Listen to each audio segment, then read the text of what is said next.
clarify, simplify, and execute. This is my decision-making matrix. If you get me talking about Libby Gill, we're going to be here all day.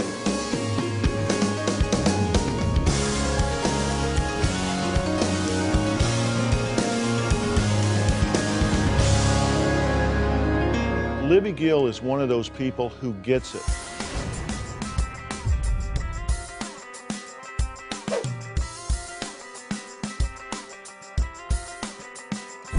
Here is my process, because I think we tend to overcomplicate everything.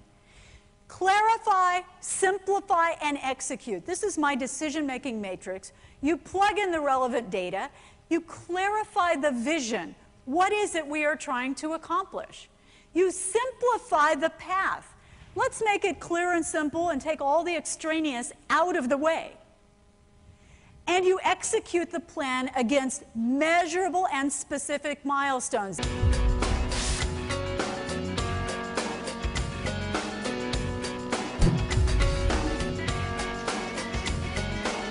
After what Daily Variety would call a brief stint as an actress, I decided it was time to go behind the camera, behind the scenes, and work on the corporate side of entertainment, which turned out to be a much better fit for me, and where my leadership skills, my ability to command a room, to lead with vision, to articulate a mission to others, to combine the strategy with the execution, which to me is the art of leadership. Those were skills that found a much better place in that world. So that's what I want to talk about today. Some of the skills that you were hearing before about the strategy, the way that you can create a culture of leadership, because honestly, it's no longer with the kind of things your industry and the country, in fact, the world has gone through. It's not enough anymore to just bring out the leadership in yourself. If you are not creating leaders at all levels of your organization, you're just not fulfilling the obligation of the role. It's not what's in the job description, it's what's not in the description that defines you as a leader. So here's what we're going to talk about today. We're going to talk about some strategies so that you can create that culture of bold leadership around you. First, by developing your own leadership DNA, who you are, sort of the who of leadership. Secondly, by a process, the how of leadership. And this is a process that I teach, I've taught across the country, in clarifying, simplifying, and executing a bold vision for success, however you define that success.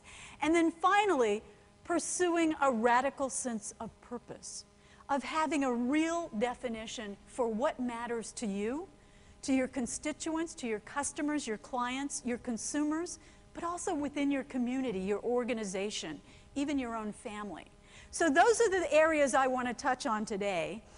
And first, there's an old saying, you may have heard this before, if you're a leader, if you're leading and no one's following, maybe you're just taking a walk. So what you don't want to be is one of those leaders who looks around and discovers there's nobody back there.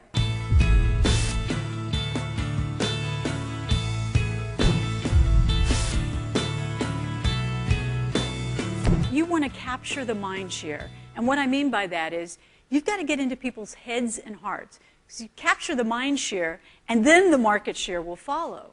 And capturing the mind share has to do with being able to articulate the value, knowing exactly what you bring to the table, being able to pre-sell your ideas, and most of all, having your own personal brand. What do you stand for? What are you known for? What do people assume is going to happen if you bring an idea to the table? And a brand, I do a lot of brand work, and people think it's so mystical, and well, you all know, because most of you are marketers, but a brand is simply the articulation of value. It's how you articulate unique, authentic value across multiple platforms. And then, of course, the accountability part is delivering on that value. You can say it in all sorts of fun and fancy ways with graphic expressions, with words, with sales conversations, not with pitch books, obviously, anymore, but in all these other ways that you want to do it, but then you must deliver upon it.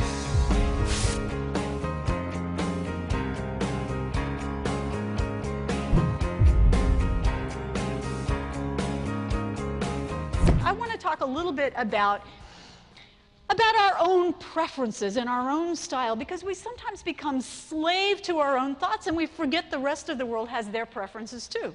Let me show you what I mean. Clasp your hands like this right now. Just cross your hands. Now, look down. See if your left thumb is on top or your right thumb. Okay? Raise your hand if you're a right thumb on top person. Raise your hand high. Okay? Now raise your thumb if you, raise your thumb. Raise your hand if you're a left thumb on top. We split about 50-50. It really doesn't have anything to do with hand dominance. Okay, now I want you to switch it. Switch it and put that other thumb on top. Does that feel weird? It's really hard to do. Okay, now try this. Cross your arms. Now some people tuck the hand, some people have it on top. Okay, now leave your arm crossed. Look over at your neighbor. See if they're like you, if they're different from you. Okay. Now, all right, enough.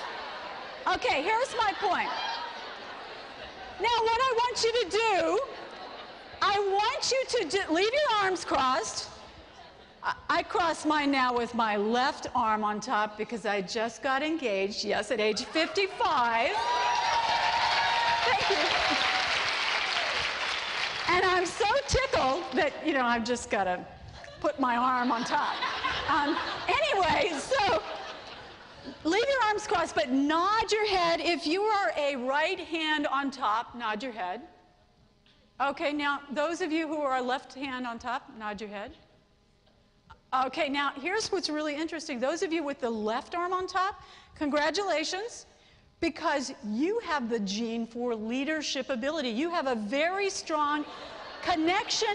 Those of you with the right arm, I'm sorry.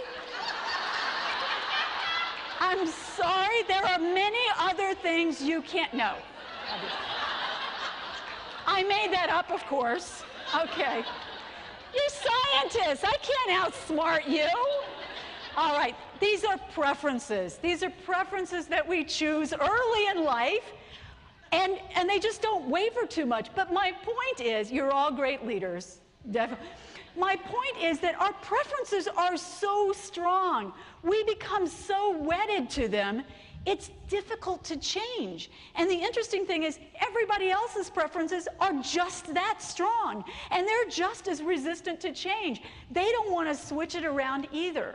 And to be a leader, you've got to recognize that you've got a room full of people with different strengths, weaknesses, preferences that you've got to meld together into that gumbo.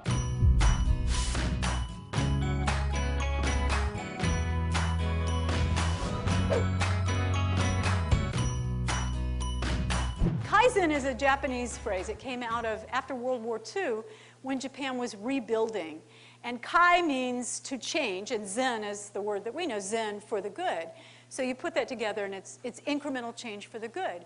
And on the factory floor rooms and in offices, because they were rebuilding really a decimated country, this philosophy grew up that you must not only do better every day, but you are entrusted, you are encouraged, expected to bring those changes into the workplace and share them with others.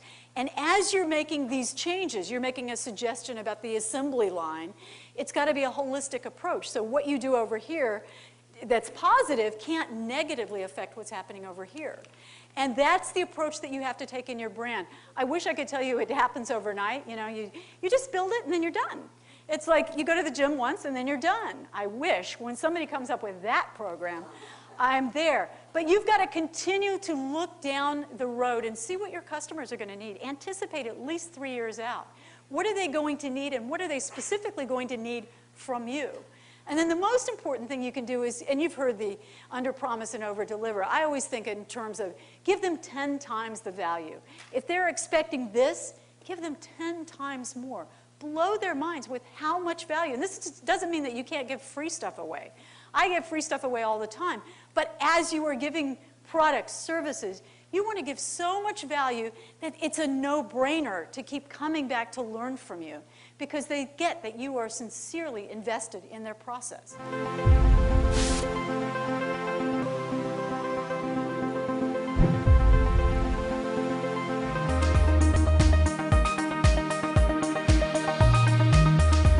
as a leader, when you can bring out the best in people and allow them to be exactly who they are and find the skill and the unique ability in that, then that is gold.